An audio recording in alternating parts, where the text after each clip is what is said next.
It is trying to rain. Over the lake, the grey and flabby air hangs anxiously. I'm walking on the beach near the inn where I am staying. There's a kind of rainy weather that is refreshing and cheerful. Today's weather is not. The dampness falls and rises endlessly in the dense air. The clouds constantly fall apart, and new ones are always there. Irresolution and a bad mood prevail in the sky. I thought this evening was going to be much more pleasant for me. Dinner and a night's lodging at the Fisherman's Inn. A walk on the beach. Bathing in the lake. Perhaps a swim in the moonlight. Instead of these, a morbid and dark sky nervously and ill-humouredly releases its morose shower of rain into the lake. And I creep along, no less nervous and ill-humoured, through the changed landscape.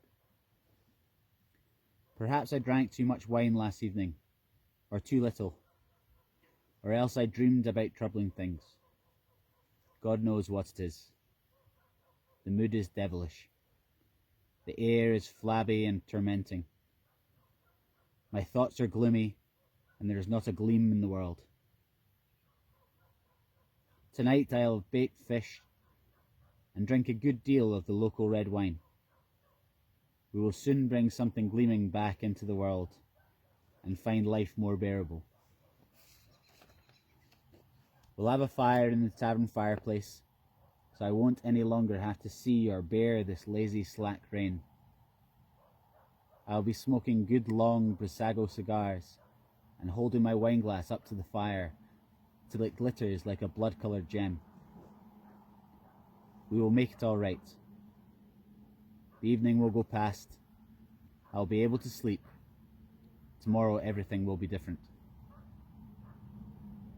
In the shallow water along the beach, raindrops are splashing. A cool and moist wind fusses in the damp trees, which glow leadenly like dead fish. The devil has spit in the soup. Nothing comes out even. Nothing sounds right. Nothing rejoices and warms.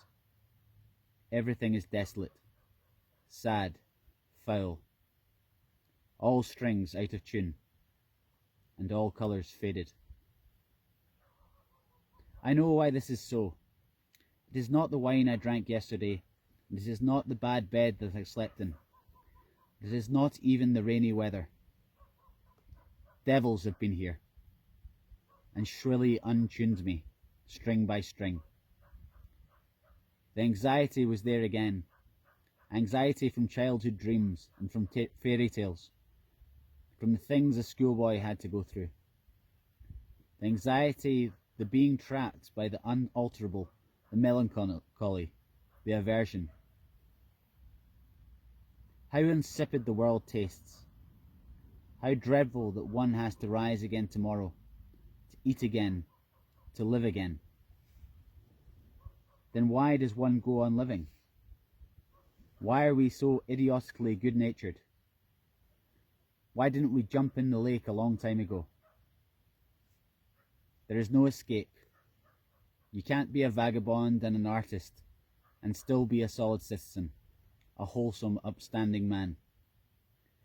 You want to get drunk, so you have to accept the hangover. You say yes to the sunlight and your pure fantasies, so you have to say yes to the filth and the nausea.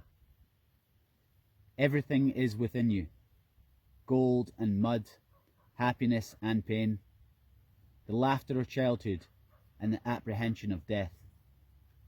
Say yes to everything, shirk nothing. Don't try to lie to yourself. You are not a solid citizen. You are not a Greek. You are not harmonious or the master of yourself. You are a bird in the storm. So let it storm. Let it drive you. How much you have lied, 1,000 times, even in your poems and books. You have played the harmonious man, the wise man, the happy and the enlightened man. In the same way, men attacking in war have played heroes, while their bowels twitched. My God, what a poor ape, what a fencer in the mirror man is, particularly the artist, particularly the poet, particularly myself. I will have baked fish, and I will drink Nostrano out of a thick glass, and draw slowly on long cigars, and spit into the glowing fireplace. I'll think about my mother, and try to press a few drops of sweetness out of my anxiety and sorrow. And I will lie down in the inadequate bed beside the thin wall, listen to wind and rain, struggle with the beating of my heart, wish for death, fear death, call out to God, until it is all over, until doubt wears itself out, until something like sleep and consolation beckons to me. So it was when I was 20 years old, so it is today, and so it will go on until it ends, always, over and over. I'll have to pay for my loved and lovely life with days like these. Always, over and over, these days and nights will come, the anxiety, the aversion, the doubt, and I will still live, and I will still love life.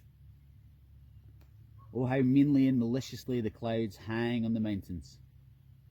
How false and tinny is the flat light mirrored in the lake.